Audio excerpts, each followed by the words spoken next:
Fala galera, sejam bem-vindos ao meu canal. Eu me chamo Diogo Luigi, eu sou nutricionista esportivo e profissional de educação física e hoje a gente vai estar falando sobre um baita de um case de uma mulher que conseguiu perder basicamente metade do seu peso corporal.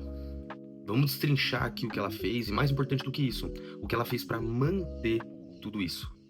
Vem comigo. Emma Roma Jane tinha 22 anos. É uma criadora de conteúdo australiana. Ela relata que não tinha autoconfiança alguma e que até praticava exercício físico com regularidade, mas se machucou na infância e aí acabou parando. Em março de 2022, Roma Jane decidiu fazer cirurgia bariátrica. Sim, ela fez cirurgia bariátrica. E alguns de vocês podem estar pensando, nossa, então descredibiliza tudo o que você falou aqui, Joe. O que eu vou acompanhar você falando sobre alguém que fez cirurgia bariátrica? Aí é fácil. Você se engana demais. Grande parte dos bariátricos ou bariátricas ganham parte do peso perdido, uma boa parte. Nessa época, medicamentos análogos de GLP-1, como por exemplo o Ozempic, que estão super em alta hoje em dia, a gente até tem o Mounjaro, que aí vai agir por mais um mecanismo ainda, né, o GIP, e consegue prover ainda mais resultados. A gente tem a Trezerpatida vindo por aí, mas nessa época ainda não estava tão em alta. Talvez se fosse hoje, ela até teria optado por um desses caminhos. Não foi o caso. Mas tudo que eu vou te falar aqui se aplica para você que não vai fazer bariátrica, que fez bariátrica, claro, ou pretende fazer, e você, inclusive, que usou, vai usar Ozempic, Mounjaro, Trezerpatida e o que mais que vier. Então, se liga. É importante salientar que ela fez terapia durante todo o processo porque alegava que descontava diversas frustrações, buscava muito prazer e conforto através da comida.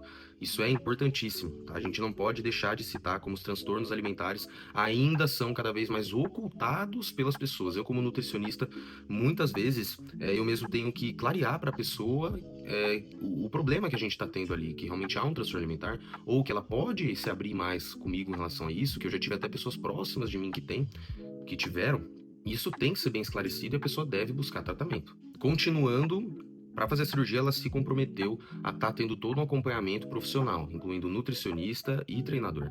E isso começou desde 6 meses antes da cirurgia e 2 anos depois da cirurgia, isso prosseguiu. Então, ela não fez sem acompanhamento. Então, ela foi lá, buscou, claro, o acompanhamento médico para a cirurgia, buscou terapia por fora e um acompanhamento nutricional e de treinamento, porque tudo leva a um contexto que poderia gerar os resultados que ela almejava e, mais importante que isso, manter depois. Ela relata, como eu disse aqui, que muitas pessoas pensam que é fácil, mas não é assim, que a fome volta e que se ela não tivesse mudado o estilo de vida dela, realmente buscado isso, na opinião dela, ela teria recuperado basicamente 100% do peso que ela perdeu. Os dados são mistos, mas em estudo conduzido pela Obesity Surgery, foi observado que aproximadamente 76% das pessoas que passam por um procedimento de cirurgia bariátrica, após 6 anos desse procedimento, recuperam boa parte do peso perdido, infelizmente. E os motivos relatados foram um ligeiro aumento do estômago ao longo do tempo, suporte inadequado no pós-operatório e a dificuldade dos pacientes em abandonar hábitos considerados não saudáveis. Ela relata que fazia uma dieta orientada pela nutricionista novamente, hiperproteica e baixa em carboidratos. Uniu isso com exercício físico com uma frequência de 6 vezes na semana, conseguindo perder, então, 60 quilos. 3 anos após a intervenção, ela mantém o seu peso numa faixa saudável. Tanto que se você entrar nas redes sociais dela hoje, você vê bem isso. Mantendo uma rotina até mais equilibrada e tranquila, mas mantendo aquela boa base de hábitos. E agora, aos 24 anos, ela compartilhou 4 hábitos que ela considera importantíssimo para ter tido sucesso nessa perda de peso. Sobre a dieta, ela relatou que não excluiu nenhum grupo de alimentos. Então, pessoal, eu tenho que excluir glúten, eu tenho que tirar lactose, eu tenho que tirar carboidrato. Não, pessoal, não tem. Ela não excluiu nenhum tipo de grupo alimentar. Ela relata que grande parte do tempo ela evita ultraprocessados, busca comer comida de verdade. Eu sempre falo aqui que a gente não deve demonizar comidas ali que passam por um grau de processamento. Mas claro que a grande parte deve ser, sim, coisas que você não tem que desembalar, digamos assim. Se você abrir as redes sociais dela, vai ver que ela faz bastante receita fitness, tá? Ela busca formas ali saborosas de estar se mantendo no estilo de vida saudável. E ela até disse, abre aspas, se eu quiser comer chocolate, eu como um pouco de chocolate. Não me restringo muito. E olha, vamos falar de treinamento agora, segundo hábito. Treino de força, também chamado treino resistido. Ela mantém ali uma frequência mínima de 3 vezes na semana. Ótima frequência, pensando ali numa manutenção de saúde e até um ganho ali de massa muscular. Ela disse que agora o foco dela é ir melhorando a composição corporal dela aos poucos, ganhando mais massa muscular. Isso é ótimo, pensando em estética e também na sua saúde no longo prazo. Tem que fazer treino de força. E pessoal, vocês veem que ela não tem uma super frequência de treino, ela não treina 2 vezes por dia. E ao que tudo indica, treina até menos do que naquela época que ela estava perdendo peso. Por quê, pessoal? Muitas vezes a gente tem que passar por um período de restrição maior, que gera um estresse maior, um cansaço maior, né? Um período onde um volume de exercício físico vai ser maior, a atenção aos detalhes será maior. Mas depois que você chega lá, manter é muito mais tranquilo. Por isso que a gente também não pode se basear na rotina. Às vezes você acompanha celebridades, atletas, que dizem que treinam só isso aqui para manter tal físico, mas muitas vezes ele não tá te contando o que ele fez para chegar lá. Então, para manter é muito mais fácil do que conquistar. Ela tem uma rotina muito mais sustentável do que várias pessoas pensariam. E olha, esse terceiro ponto eu achei incrível. Ela cita estacionar um pouco mais longe do seu destino. Como assim, Diogo? Pessoal, não é só exercício físico que gasta calorias. Por exemplo, se você pegar alguém que trabalha o dia inteiro no escritório, mas vai 1 hora na academia. Outro que não pratica nenhum exercício físico de maneira formal, mas tem um baita de um trabalho braçal, muitas vezes esse trabalho braçal vai gastar mais calorias. E o pessoal esquece disso. Isso se chama Non-Exercise Activity Thermogenesis. Mais fácil chamar de NEAT, né? Bom, como eu vou estar deixando estudos aqui, ele tem sim interferência na sua mudança de composição corporal. Isso é cada vez mais observado na prática em estudos científicos. Ela diz que ela presta atenção na quantidade de passos do dia dela e ela sempre procura estar caminhando mais um pouco, estacionando um pouquinho mais longe. Isso acaba ajudando ela a se manter mais ativa, a gastar mais calorias. E um último ponto muito importante, ela não se prende mais à balança. Ela, por um tempo, com certeza tinha meta de números, né? Tanto que eu falei vários números aqui.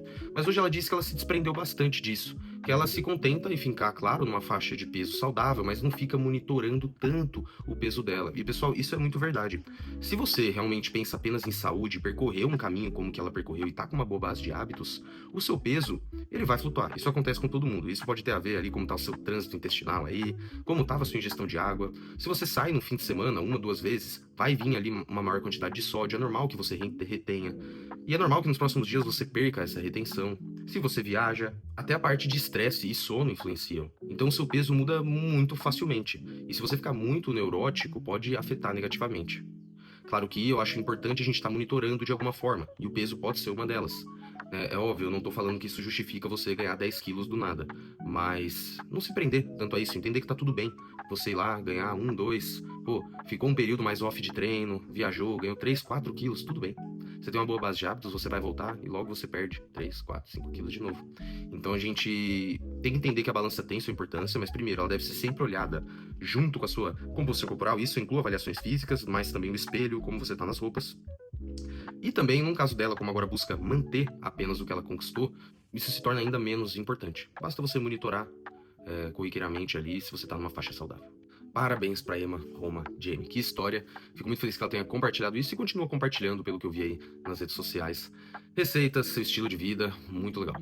Então, independente se você vai para uma bariátrica, que tem que ser algo muito bem pensado e acompanhado, se você vai utilizar medicamentos ou se você não vai utilizar nenhum dos dois, você precisa de um bom acompanhamento, tá, pessoal? E claro que eu vou aproveitar agora para falar sobre o meu acompanhamento. Como eu disse para vocês, eu sou nutricionista esportivo e profissional de educação física. E aqui embaixo você vai encontrar o link para minhas outras redes sociais. Lá você consegue me acompanhar mais de perto e entender mais um pouco do meu trabalho, ver resultados de pacientes minhas e também o link direto para você estar me chamando e eu te apresentar minha consultoria online.